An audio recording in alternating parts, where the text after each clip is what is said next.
Hi everyone. Would you mind turning off your mics and cameras, please? Thank you.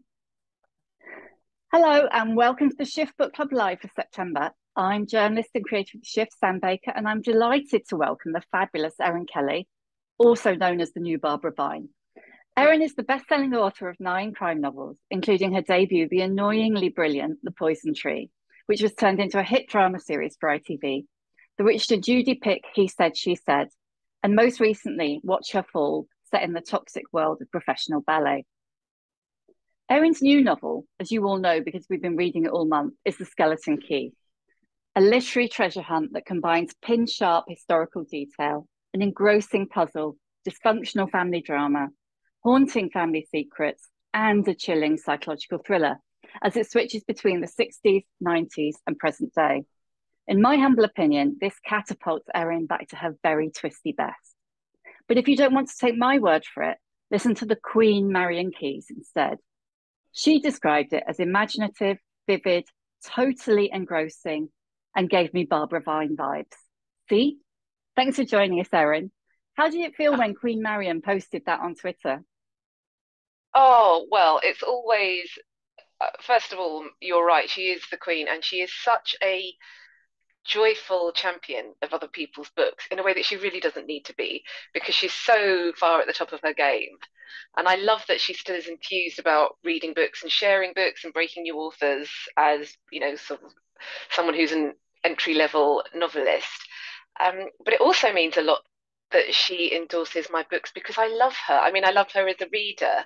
I was very poorly on a holiday in Mexico about 20 years ago, and I was confined to my room. And I remember Rachel's Holiday thinking, this book has saved my life because I couldn't leave. I was sorry to get quite so graphic so early on, but I No, go for it. No. couldn't keep any food down. It was, your typical holiday maker, never have the ice in your drink. And I remember just lying on this bed watching the ocean break outside my window and thinking, I think I'd actually rather be in this is the story of my life actually. I'd rather be in my hotel room with the door locked reading this book than I would actually be out there doing the scuba diving or whatever activity it was that I was supposed to be doing. Yeah, so it's a huge deal. Yeah, she's like you say, she's so generous and she's got great taste. I mean, that's the thing. If like Marion does vouch for a book, you know, Yeah, I she mean, I you like know to that think you're so. gonna like it. Yeah. Totally. So I know it's really annoying when people ask authors where they get their ideas from. But I'm gonna ask you because I know that you've got a really, really fascinating answer. Okay, so The Skeleton Key it's a book about a book, but it's also, as in there's a pretend book within my novel, but it's also a book about a book in that it was inspired by my favorite picture book when I was a child, which readers of a certain vintage might remember. It's called Masquerade by Kit Williams, and it's I am 16 of that pages vintage, of, sadly. yeah, I had it when I was little, and it's a 16-page picture book with letters around the borders of the pictures and riddles in the text and secret clues hidden in the pictures. And when it was published in 1979, all of the clues added up to a kind of master riddle. And when that was sold, the lucky reader, or the clever reader rather, would find that it pointed the way to the burial site of a little golden hare studded with jewels buried somewhere in the English countryside. And uh, when I was reading it, it's one of those books, it's almost like the Narnia books, where you can read it sort of every decade throughout your life. And every single time you pick it up, you find new meaning in it. So when I was 4, I was barely literate and I kind of could grasp the story. But when I was very little, I would just look at the pictures and then I would read it again and read the story and think that's a beautiful kind of fairy tale and not think any more of it. And then I started to understand that something under the, there was something hidden that I couldn't get at. And that was the first time that I understood something quite fundamental about the book, the idea of subtext. that what the reader is being given is only the tip of the iceberg of a book, and that it's actually the work you do as a reader that gives you a relationship with an author. I have to say the clues itself it's very esoteric. It's to do with figures in the picture and lines traced through their eyes through the longest digit towards a letter in the border. I mean, there's a really good website called bunnyears.net if you want to actually know how it works. But when I was little, I just thought it was a really beautiful picture book, and the idea of buried treasure is just really intriguing. And when I was working on the Skeleton Key, which is about a slightly different treasure hunt, but it's still about a book that people became obsessed with a long time ago, and The Shadow of Witches, resonating through the years. When I did write the book, I got an old copy of Masquerade on eBay and I cut it up, and let's see if I can do this without wrecking it. You can see here that I've papered the walls of my study in those pictures, and brilliant. And there that's a map of the British Isles and all the folklore there. So I was thinking, when I was laying the clues for the treasure hunt in my book, I was looking up old English and Scottish stories and thinking about what could I do with, the kind of Fields of Avalon or the Mermaid of Zennor down in Cornwall, or I'm looking here at Cannock Chase and the Beast of Bodmin and the Black Shook of Suffolk, whatever that may be. So there was once I'd had that initial idea, which was, what would Masquerade be like if I could turn it into a thriller? What would it be like if that book was published today, when the internet means that everything is open to interpretation? Because one thing about Masquerade, because the puzzles were so difficult to solve, you weren't even instructed what the puzzle was. The real hurdle was understanding the question that it was asking of the reader. Once that was out of the way, it was kind of done and dusted, because it was back in, when the jewel was found, it was back in the 80s, and there wasn't really, everybody was doing it in little cells. You could maybe have a pen pal, or you could do it with a family group, try and work it out. But I was thinking a lot, especially in lockdown, about the way information and misinformation spreads online, and the way two people can look at the same image or piece of text or report and divine completely different opposing meanings. And people became not fatally obsessed with the original Masquerade, but people put their lives in danger looking for it. They went trespassing, breaking and entering. Relationships broke down because one partner was so obsessed with finding the treasure that they completely neglected their marriage. And I thought, what would it be like now if you had all of that intensity, but you also had shadowy figures online, trading theories, trading information, not just about the book, but about the artist who created it and his family? And wouldn't that be dangerous, and wouldn't that be interesting? And that was the launch pad. That's where you started. And I love that you've got that wall, because it's so depressing when you ask someone, oh, how did you plot it? And you really want them to show you this great big mind map on the wall, and they go, oh, I just pantsed it. And you're like, no, that's not what I want. I want a big map of the folklore of the British Isles. I can't give you a load of post-its of clever plotting, but yeah, that's the map's better. If I show you the other side as well, there's more Masquerade stuff, and that's my art wall so I've got lots of postcards that other authors have sent me, either will you blurb my book, or thank you for blurbing my book, or just nice to meet you. So it's got lots more Masquerade pictures, and there's a picture of Frida Kahlo's cast, which she painted when it came off her, and artwork that my kids have done, and photographs of places, and a couple of book covers that really inspire me. So it's really, this study it's not even a bedroom. I can touch both walls at once, but it is everywhere I look. There's something that's going to make me want to be creative and raise my game. There's also a really cool picture of Debbie Harry reading The Sun, but I'll probably break the camera if I try and show you that. Yeah, and you've got Watch Her Fall over your shoulder, presumably. Yes, that's a tube poster. Watch Her Fall. Oh yes, no, that's the ballet picture. Oh, that's the ballet. Yeah. So when I was writing Watch Her Fall, the ballet thriller, that is, I cut up a Swan Lake program and papered the study in that. Yeah. I love all that. Now it's so. Do you know that's actually there because I never got around to changing it when I was doing all the promo for Watch I Fall. It was lockdown, and that was my attempt at a backdrop. Oh. Yeah. So how had the skeleton key been incubating a long time? Was it one of those ideas that kept cropping up and wouldn't leave you, or not? Yeah. I mean, it had the book itself never left me. The Masquerade, rather, never left me throughout my life, and I can't remember a eureka moment where I thought, how do I make that a thriller?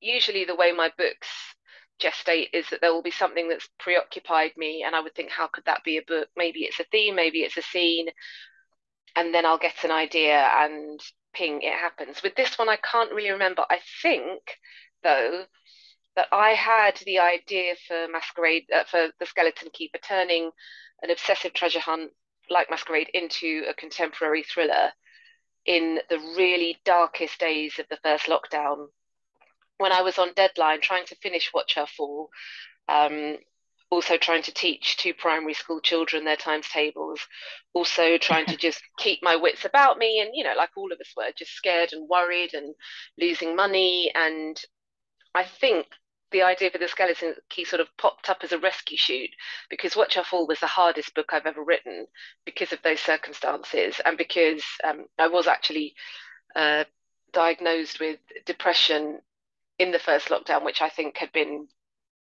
bubbling under since my second daughter was born. Anyway, the point being that this idea presented itself to me almost as if to say, you won't always be working on this sodding ballet thriller. There will be something for you when you come out the other side. You're gonna be all right. And this, it was almost like a pudding on the horizon after the hard Yeah, work of yeah. finishing Watch Her Fall. And so because of that, it was kind of rolling along in the background, and I didn't do anything about it. I didn't do any research, and partly just because I was still completely consumed with Watch Her Fall. But I think that's the best way to write a book, or it certainly works best for me, is to have an idea, not write a single word down, but sort of occasionally let it creep into your daydreams. And then by the time you do hit the desk, there's something there, there's something you can work with. And actually, the main reason Watch Her Fall was difficult to write was not because it was written in lockdown. It was because it's the only book I've ever written where I sat down in front of a blank page with no real idea of what I was going to write about. I've always had an idea waiting in the wings for one book after usually halfway through one book, that exact process will happen. Something else will suggest itself to me.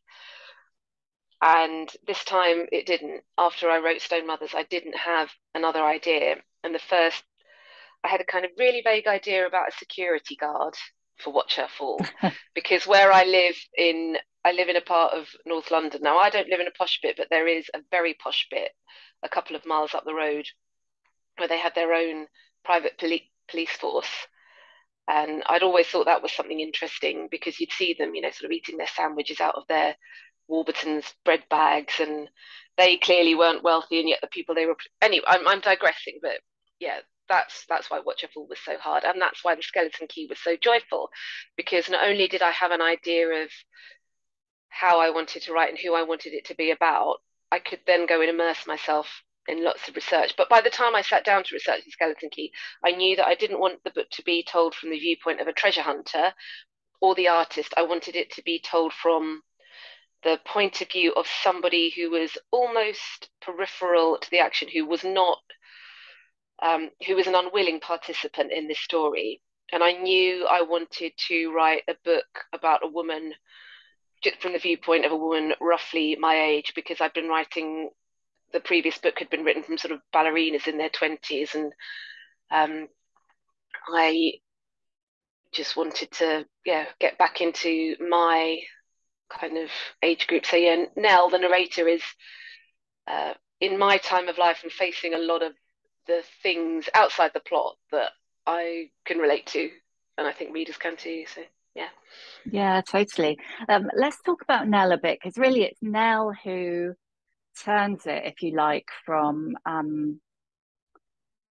a mystery, but a historical mystery set around the treasure hunt, and an amazing piece of historical work and a family drama. It's kind of her that turns it into a psychological thriller, Yeah, if you know so what I mean. Nell, yeah, of course I do. Nell is the daughter of the let's start at the top of the family tree. Frank is the author Yeah. of The Golden Bones, which is my pretend treasure hunt book that you'll find inside the Skeleton Key. And Nell is his daughter. And the book opens with her being stalked by an obsessive fan who believes that she literally holds the treasure inside her, and an attempt is made on her life. And she's had a stalker for months, and somebody who can't tell the difference between the fantasy of the book and the reality of, sort of a normal girl who really wishes her dad had not written a book that attracts nutters from every corner of the globe. So we see her first when she is a teenager about to sit her GCSEs, and a stalker stabs her because she believes that she is carrying literal gold within her body. So we know from the beginning that Nell has reason to feel that her life is in danger because of this work of art that her father has created and the relationship that people have with it. But throughout most of the book, it's told in the present day when she is a kind of middle-aged woman. So she's mid-40s and she is living on a narrowboat on London's canals and really trying to leave that part of her life behind her. But it's the 50th anniversary of the Golden Bones publication, and she finds herself getting drawn back into that world and those people and all the dangers that she thought she'd left behind.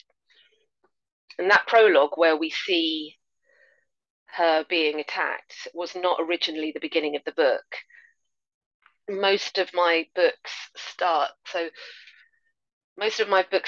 not slow burners, I don't think, but I always like to do some solid groundwork with character before I get blood on the walls. And it more than once, my editors and agents have suggested, wouldn't a little prologue to just let the Yeah. reader know you are actually writing a thriller here and not a family saga or a quiet literary work? Wouldn't that be great? And at my editor's suggestion, I put that prologue in, and it was so helpful because it just meant that that threat and that woman, the attacker, was kind of lurking behind every sentence on every page. And it's always, you'd think I'd have learned by now, but it always astonishes me how such a simple sweeping change can reframe an entire book and make everything that follows it either redundant or ideally much more resonant and much more suspenseful with not that much work. Yeah, I think that prologue really works, and it reminds me of something an editor of mine once said to me when I'd handed in what she called my first draft, and I call it my fifth draft, and she kind of basically she gave it back to me, and she basically said that those chapters, they're like the whole of the first three chapters, think of it as a film, and the credits are rolling, and just hack it right back. And so all of that stuff has just got to happen when the credits roll, and then that's it. Mm. And much as I hated her so much for saying that, because it caused quite a lot of problems with the rest of the plot, she was so right. But don't you find the more you hate the advice, the truer and more helpful it is? Yeah, yeah, Sometimes I'm able yeah. to, Don't so tell them sometimes that. I'm yeah, let's we'll keep that one for the author's magic circle. But it's the same with reviews. The ones that really hurt are the ones that have noticed something that I knew was wrong and that I haven't managed to Yeah, smooth out. And with editorial notes, the ones that really sting, firstly, they sting because I'd hoped that I'd been clever enough to disguise whatever mistake or hole I'd created for myself. But also, they're just annoying because, yeah, I'm going to have to work. If I could have done that with no work, I would have done it with no work. And now it's, I mean, the edit for the Skeleton Key was 3 months. oh So God, what's it? it was, yeah, it was. I mean, I did give an unpolished version to my editor deliberately because which is what I'm trying to do now with the manuscript I'm working on, is to give something that's halfway between a manuscript and an outline, so that if something about the structure isn't working or something about the plot needs fixing, I can do it before I've committed to making it pretty. Because I can waste Yeah, hours and hours polishing every single line which makes me very reluctant to make changes when they're needed and wastes my time, Yeah. apart from anything else. And I would love to be somebody who could deliver a book a year and find that rhythm. And I haven't done it yet, but I am making changes to the way I work in the hope that I can get that one day, get there one day. Maybe this year, who knows? Maybe. But this is like structurally the skeleton key. It's really complicated, isn't it? I mean, you've got the past, the present, the bits, all the bits in the middle working, the past working Mm, forward, present, but then remembering back to the 90s ish, mm, yeah, around about the 90s. And then you've got Nell is first person, then you've got third person in the past, and then some of that's quite close third person. mm. Was that a minefield to sort out, or did you write it separately and weave it together? How did that work? It wasn't actually, that wasn't the hard bit.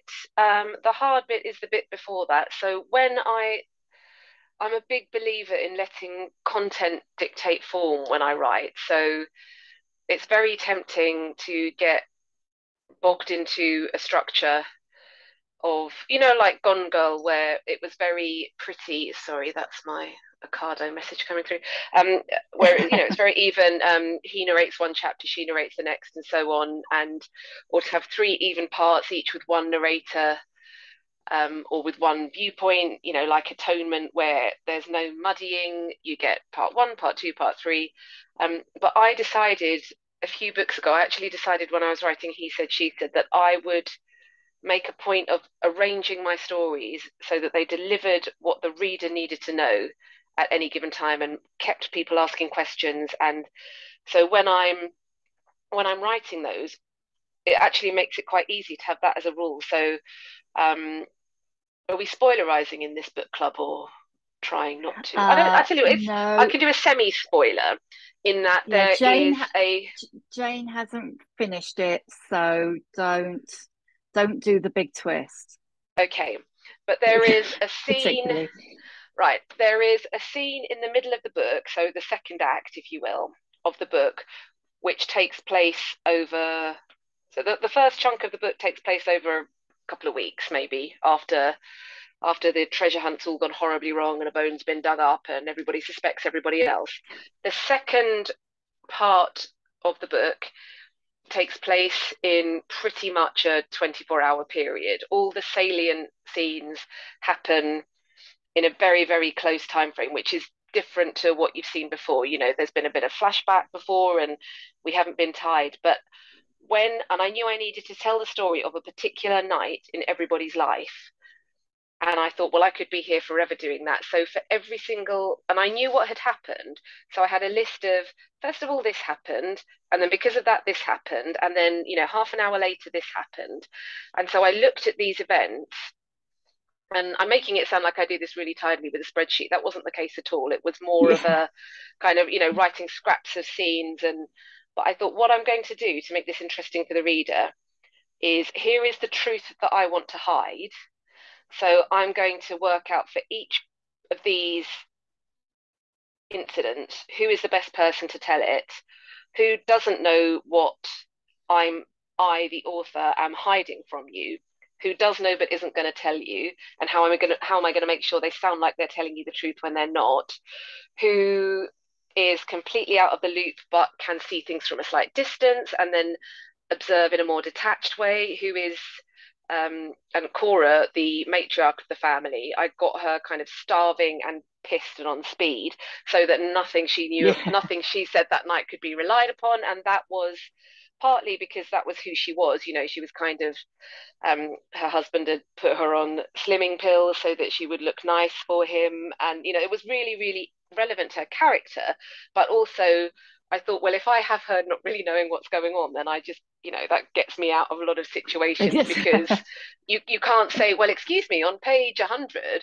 she said this or she observed that or she denied that because she was so far gone that, you know, reading and that there's another drunk character as well. And I thought, well, they're kind of unreliable, but in a way that I'm being upfront with you about. So that was that's always been the way I approach structuring any book, not to think about what looks elegant, but to think about how you get those, how you say what you need to say in the voice, ideally, that best expresses it without ever lying to the reader. So sometimes there will be a scene. I mean, I've only once written a book that starts with one person's experience on day one, never lets up from that voice, never shifts time, never gets you out of it. I've only ever done one linear book, and I think it's my weakest book because where I should have flipped back in time or gone into another voice, I had a lot of stuff done in conversation, and it turned out to be really just a load of clunky, what reads to me like clunky exposition. And I think now I should have just bitten the bullet and do what I do best and gone back into history. I think it's really interesting. I mean, it's interesting for me, but I think it's really interesting to hear an author talk so candidly about how you approach structure and kind of what goes into structuring a book, because so many authors, when you interview, when you're sat on the stage at literary festival and you talk about structure, they just make it sound like they just whip it off, and all of the work they do is like at the level of the sentence. They don't, there's no admission that sometimes it's like it's almost mathematical. I mean, I know you're not sitting there with a spreadsheet, but it kind of is. I have to achieve this and you have to know that. Yeah, it's not, I mean, I have written spreadsheet. I did write a spreadsheet for the Skeleton Key after it was finished, and that was for my copy editor, and we worked on that together. So that I mean, I would hope that a casual reader would be so swept up in the story they couldn't possibly sit there and create a timeline and pick me up on what was wrong. But we had to make sure, when I was writing The Burning Air, which was my third book, and that was all about a family weekend that goes terribly wrong, all in one big holiday home. I watched loads of Frasier. Sorry, I'm going off on a tangent here, but I promise you it's relevant. I watched loads of episodes of Frasier because so much of the comedy in that depends on people coming in and out of the right door at the right time. Niles doesn't overhear Daphne saying she loves him because he's gone to the bathroom, and Frasier's hiding someone he shouldn't be sleeping with in that room, and Marty's in his chair. And there are, you can learn so much from watching comedy or farce, for the way everything depends on everybody being in the exact right spot at the right time. And if you're 5 minutes out, the whole plot falls apart. So we did make a spreadsheet together after it was plotted. But I do think, I mean, in some books, genuinely structure doesn't matter. I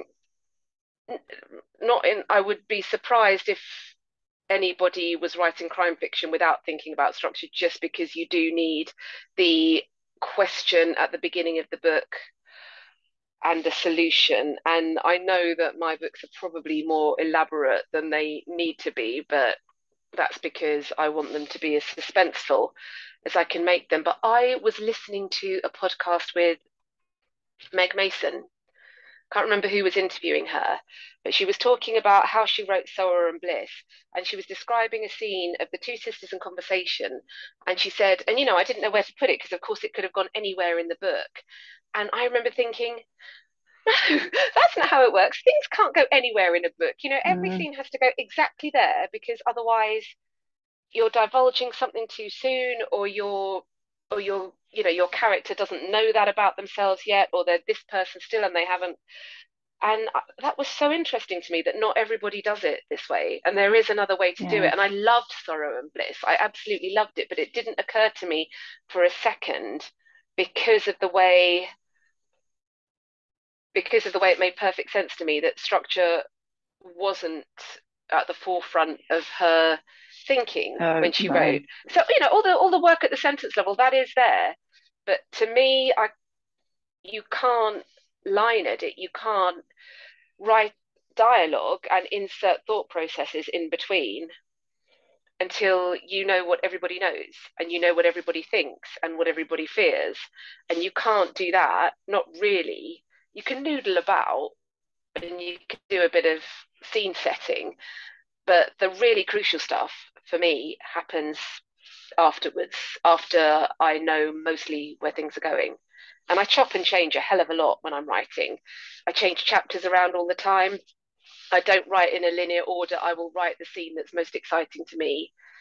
and then I will branch out from it. So the scene that's most exciting to me, or that seems to me the heart of the skeleton key, is and I think it's on the book jacket, so I don't think this is a spoiler at all, is the scene where the treasure hunt, the last missing piece of treasure is revealed, and it turns out to be a real human bone.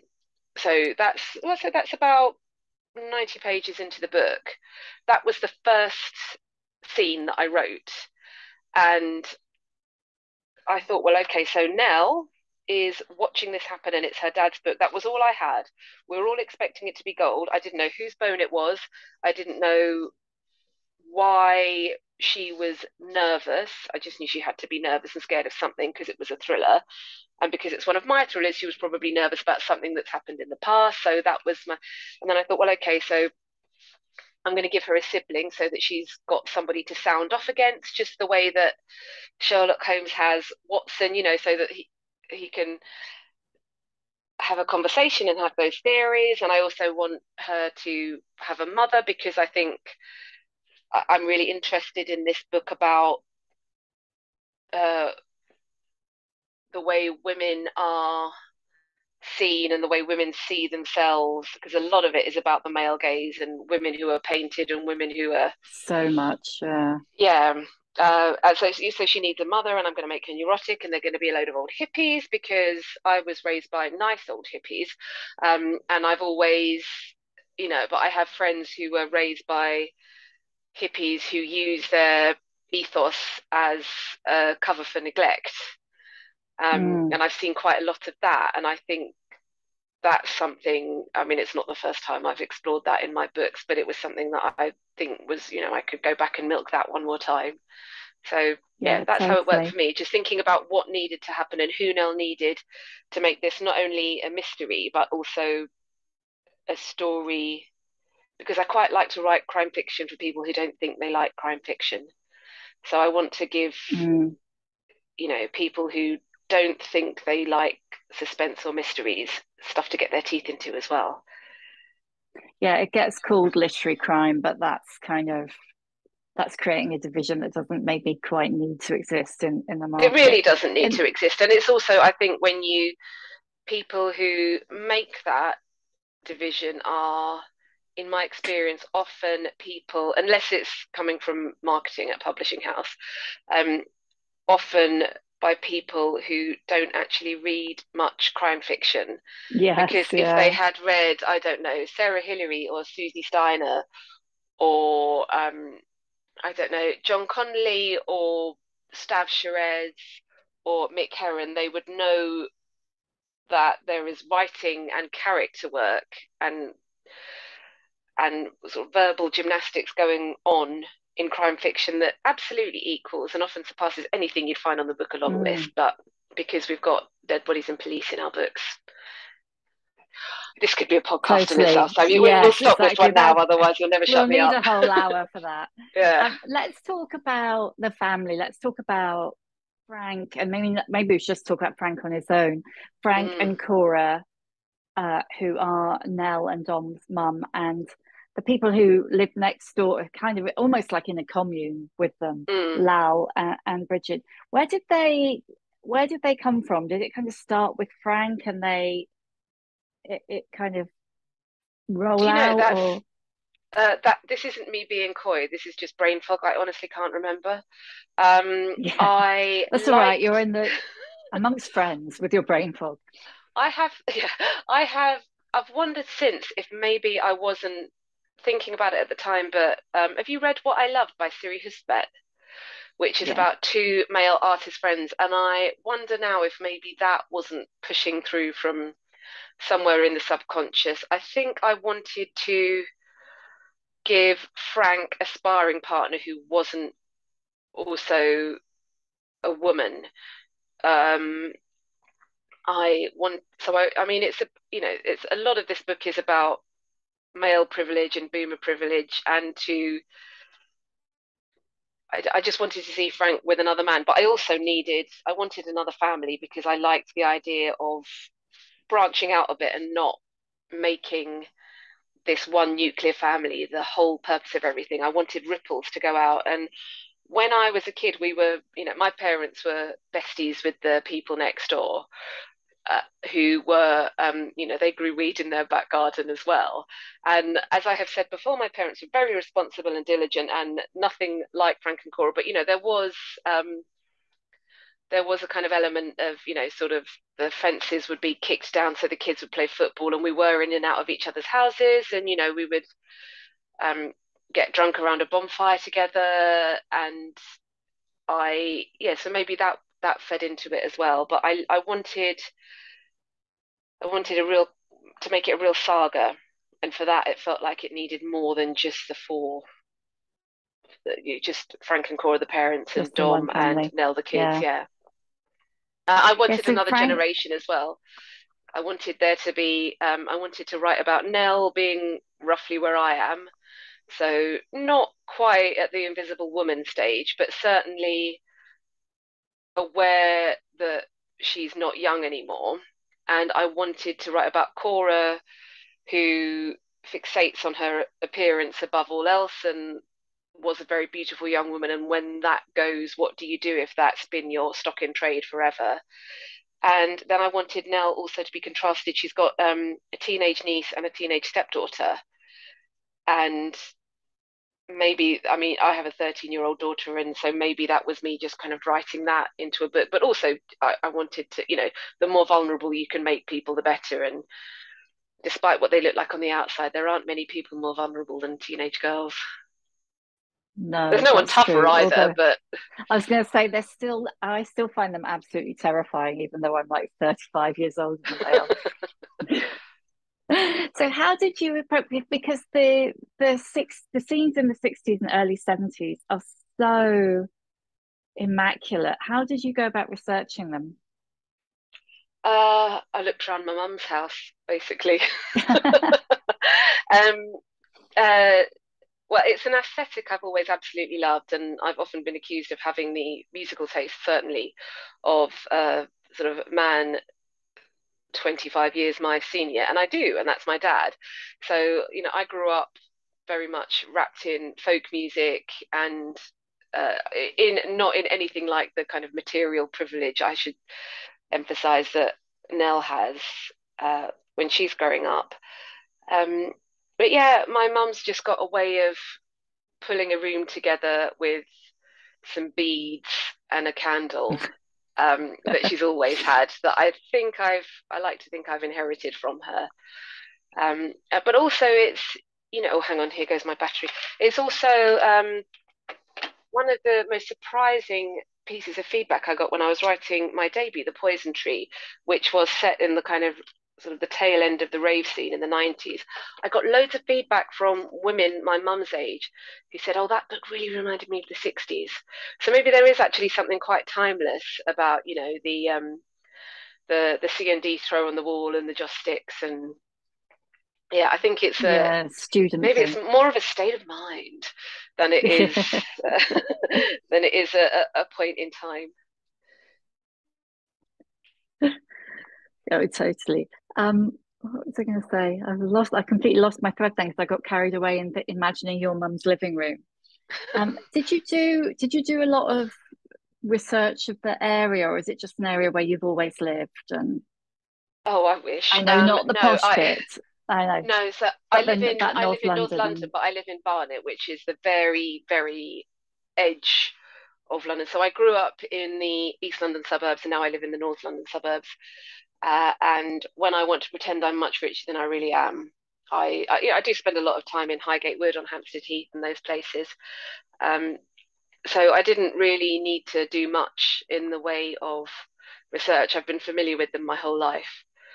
The research I did have to do that was very interesting was, well, to me, had to find out what it's like to live on a boat. So I got myself a mm, nice Airbnb for 3 days and lived on the Regent's Canal. And my main finding was I am not cut out for living on a boat. It's a lot. I'd love to write on one. I'd love to live in one of those gorgeous houses that back onto the canal, and then I have my little writing boat that that I can, with no Wi-Fi, so I can just be there and create all day and maybe sleep in when Mike is really snoring. But I had to research so much for this. So I had to find out about the art world in the kind of 60s through the 90s and the puzzler world, and I had to set puzzles and riddles which did not come naturally to me at all. And I had to learn about I had to learn about bones themselves and human anatomy and how they connect and how a body decomposes and how you would remove one bone from its friends and how long the connective tissue takes to disintegrate and is there any of hastening that, and some really gross stuff that I slightly wish I didn't know, but I do know now and it's never going to leave me. um, and there's a lot about, I had to learn about, well, more than I even knew because I was already slightly obsessed with 60s and 70s folk songs. But I spent some time in an archive where they're all stored looking at those, which is why it was not an easy book to write because it was, it was work, but everywhere I looked for this book, there was another source of inspiration. And there was somebody else who'd written a beautiful book on this subject or was really interested to talk to me about their own work that would enlighten me or would invite me onto their boat to stay. It was everywhere I went, there was just more things to feed into it. And I think, especially having written the whole of the preceding book in lockdown, doing all my research and all my interviews over YouTube and Instagram and Zoom, it was just so joyful to go out and immerse myself in the world that I was writing about. It was a really wonderful thing. And how was the actually writing the kind of folkloric story and the song? Because you wrote a song as well, didn't you? I did write a song. I did write a song, and my friends have recorded it. It's if you go onto Spotify and look up "Gather the Bones," you can hear it. It goes on for about 8 minutes, which I didn't really think about when I was writing the lyrics, but a lot of folk songs do. So it's those are the kinds of songs that my parents listened to when I was growing up for a start. But I yeah, that was really, I think that was probably quite self-indulgent of me, and I had to work really hard. I mean, you should see the stuff that didn't make the final draft. I took a really deep dive there, but it's fascinating to me. It's about legends, and the book is about how stories change over time and how not everybody has the same idea of stories. And folk songs have done that as well. A verse has changed here, and politics or monarchs or travel have meant that a song that starts out in, I don't know, Derbyshire being about one thing, by the time it gets to Devon, it's got a completely different meaning, plot, and melody. Yet it's still the same song. So I thought that was I'm really nerding out here, but as you can tell, I'm very much in my happy place. I really did, yeah. Do you know what it really shows? I mean, I think it really shows that you had the best time writing this. Oh, I'm glad. Really I'm glad. There's a really good question from Tanya about the cover. Tanya, do you want to ask Erin the question yourself, or do you want me to do it? Oh, hi, can you hear me? I can. Hi. Can hear you. Hi. Can't see you. Yeah, good. That's probably for the best. I'm in the back of Beyond in West Wales, which is beautiful. It's the perfect place to go escape and write and, have a bit of time to yourself. But anyway, I would like to think that I don't judge books by their cover, but one of my, dreams is to be locked in a bookshop overnight. So I can just look at the design and the covers and then hopefully that the book matches, what I suppose the publisher is trying to, attract. But I love your book cover. I love it too so much. I'm really pleased. And I was just wondering, how involved were you in the design process, if at all? And the second question, because I'm cheeky, is do you judge a book by its cover? Okay, so the first question is I wasn't involved in the design in that I didn't sit there and go, up a bit with that bone, down a bit with the second rose on the left. What I did, we talked a lot about who the readership was going to be for this book, and I've got some readers who will come with me. I've got, a healthy number of readers who will come with me no matter what I do, which is brilliant. Yeah. But my publishers also thought, well, maybe this is a book that can hook in some readers who might not necessarily pick up a thriller, but would pick up a book about folklore and families and long buried secrets and kind of literary mystery sort of thing. So, that we had that discussion, and I showed them all of the Kit Williams pictures that had been inspiring me, and I was given a handful. There was one of them that was really beautiful, but it looked too historical. It sort of looked a bit like the cover for A Gentleman in Moscow or The Binding. If you've seen either of them, it was just black and gold, and it had a skull on it that was, I don't know, there was just something a bit Jacobean about it. And even though one of the things we want to do here is capture people who like historical fiction because we think they'll be interested in the sort of folkloric elements of the book, we thought that was too much and it would put off people who don't like historical fiction. So it was a really difficult balance between not alienating the mystery readers, but also bringing in new people. And so a handful of images were given to me. And then when I saw the one that they chose, I just said, that's the one, that's perfect. And after that, there was a little bit of, I think at one point we had to reform the bones because they sort of accidentally made a swastika, which nobody had intended, of course, but that was quite awful. And they asked my opinion about the cover I'm looking at now. The foliage is sort of wrapping around the words, and we tried it with that and without that. So yeah, they're definitely, I mean, Hodder have always been brilliant actually at listening to the way I feel about my books, because they know that I buy dozens of books a month, and they know, and they also know that my job before I did this was that I was a journalist, and I sat in a million meetings about cover lines and how to sell something based on what it looks like. So they trust me that I have an eye for where where you are drawn to, which text stands out and where it disappears and things like that. So not involved in the design as such, but the process, yeah, absolutely. And the other question was, do I judge books by their cover? Yeah, sometimes I do, and very often unfairly. More than once I've dismissed a book because I've thought it looked very generic, that I have then gone on to absolutely love, because the publishers have clearly packaged it in whatever they think will sell. So, I mean, a few years ago, you couldn't move for little girls in red coats through snowy landscapes, and after that it was butterflies in jars, and recently it's been blue and yellow windows. And there's been a handful of times where I've thought, well, I'm not going to pick that book up because the cover is generic, therefore the book is going to be. And then, for whatever reason, either somebody has told me that they think I like it, or it's turned up in a Kindle deal and I haven't been able to see the cover very big, and I will have read it and absolutely fallen in love with it. I'm thinking in particular of I Let You In by Lucy Clark, who is a thriller writer who I really rate. She writes thrillers that are very lyrical and they're always set by the sea. And I Let You In just had a very generic cover of a staircase. There was no clue that it was about a kind of wind-lashed house in Cornwall and two sisters who were both writers and their mum and the fallout of her death. There was nothing in the cover that promised that. And I really wish I hadn't dismissed it. I mean, the book did incredibly well, so it got its readership, but that is, when there are so many books in the world and I've only got one pair of eyeballs, sometimes you do find yourself making ruthless decisions, and covers are one. I've never had a cover that I really, really hated, I'm glad to say. Not in this country anyway, which is about as far as you'll draw me on that. I think you've done pretty well then. I don't think I know anyone else who hasn't had a cover that they've just gone.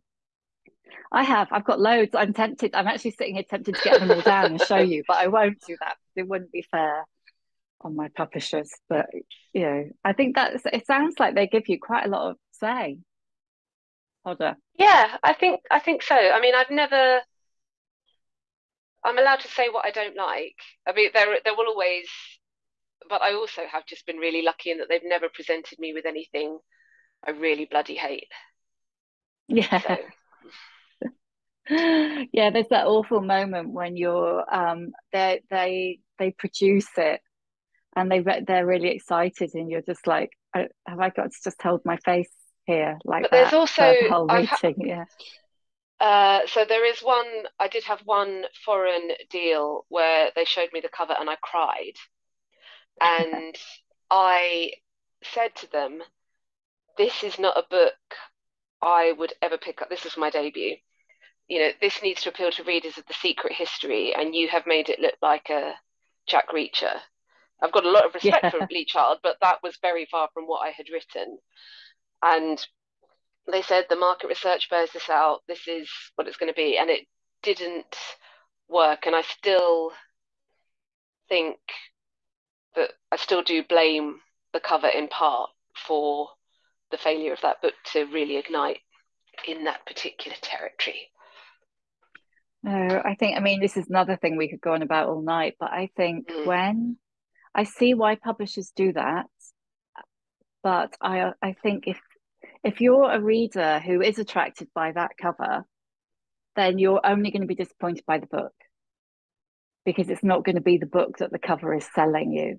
Yeah, so you kind I mean, of it was done in good faith. Situation.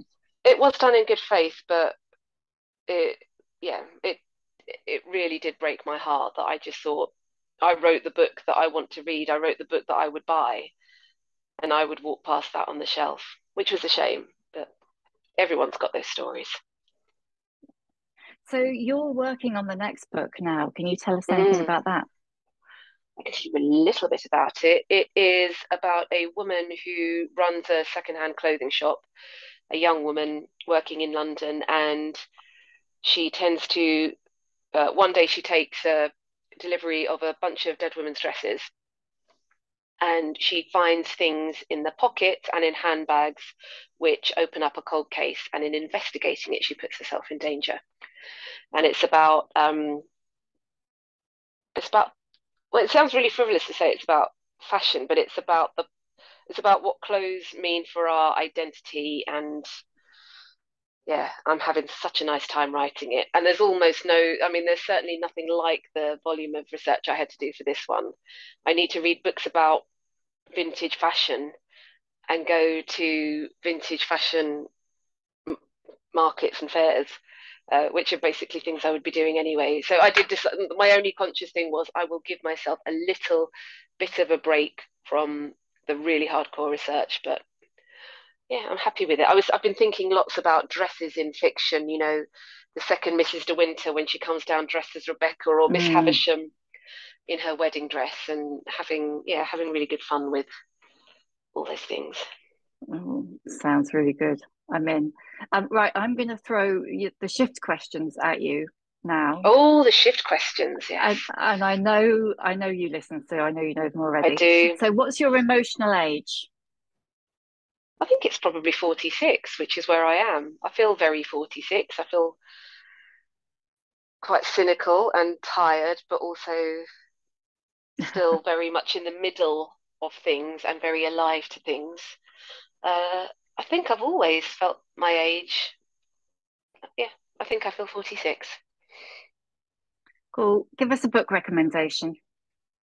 Oh, is that one of the questions? I was so busy thinking about all the fucks, I didn't know that one. Let's have a look. What have I read recently? The Half-Life of Valerie Kay by Natasha Pulley, which is, now bear with me because it sounds like the most depressing book. It's about a Soviet scientist who becomes embroiled on a kind of eugenics project in the Soviet Union in the 1960s, but it is written in the most whimsical, hilarious, like it's proper laugh out loud, funny, witty. It's a love story, and it's about the kind of darkest things that humans have done in history, really dark episodes. I mean, I'm a Soviet geek anyway. I love Cold War history and anything to do with that era and that place, but it's just a really warm, lovely, funny book, and I think everybody should read it. Oh my God. I mean, I've picked that up a couple of times in the bookshop, and I would never have realized that it was warm and funny. It really is. It really is, in a way that like Joanna Cannon, but way funnier, or like it's got that kind of, you know, the lightness of Sorrow and Bliss, if you like that kind of relatability, that humanity to it. or Wow, Nina that's Stibbe or so someone. interesting. Stib, I've never known how to pronounce that, but it's, yeah, That like the, that is yeah, so ties in with the whole conversation we've just been having about covers. exactly. Yeah, well, it's How just gorgeous. I interesting. love it. I think you would really, really like it. Okay, that's two because I've got to get the Lucy Clark as well. What advice would you give younger women? Oh God, I didn't know that was a question either. Um, I should have done, shouldn't I? I was I just so don't think busy you've about the been fucks. paying attention. I have. I was listening to you and Lisa Jewell just this morning in traffic. Okay. I would say there are no shortcuts. So whatever it is, it's don't be in a rush because there isn't a shortcut. This is probably me talking about my work now, but if you want to do it properly, then don't expect it to be instant, whatever it is, whether it's work, marriage, parenting, you can't cheat. You've got to do it properly and you've got to do whatever it is in the time it takes rather than the time you think you've got. And nobody wants to hear that when they're 20. No, and I wouldn't have listened, and no one will listen, but there you go. It is what it is. Who's your old bird role model? Now, this one I can answer straight off the bat. It's Linda LaPlante. Now I love her. we're very, very different writers, but and her career has been different to mine. But what I love about her is she is just fabulous. I think if you've got, occasionally I meet novelists of that stature who just kind of scurry around mousily, and there she is with the red hair and the blow dry and the slap and the shoulder pads, just being who she is, being fabulous. She's an incredible public speaker, very, very funny. I mean, I've seen her talk twice, and both times it's almost as good as going to a stand-up show.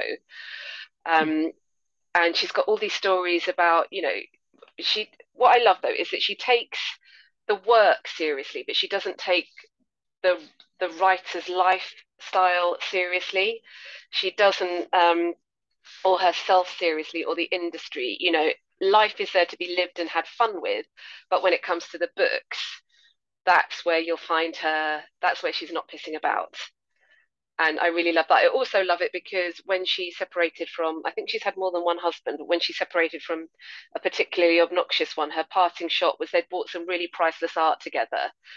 And as she walked out, she had a big abstract painting and she drew a circle on it in Sharpie on the way out of the door, which I just thought was incredibly stylish.